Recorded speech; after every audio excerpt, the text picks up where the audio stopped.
অবশ্যই বুঝবেন যে আমার উদাহরণটা সঠিক কি ভুল।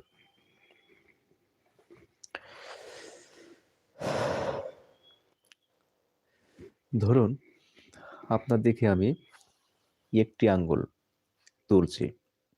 কয়টা আঙ্গুল তুলছি? একটি আঙ্গুল দিছি আপনার দিকে।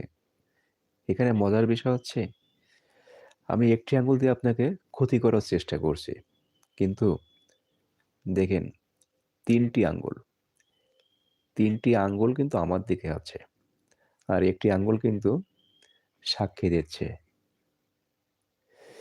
তাহলে এখান থেকে আমরা বুঝতে পারি যে কাউকে ক্ষতি করা আমাদের জন্য ঠিক নয়।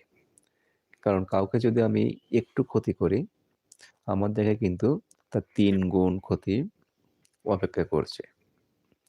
তা ৩ গুণ, ৩ গুণ।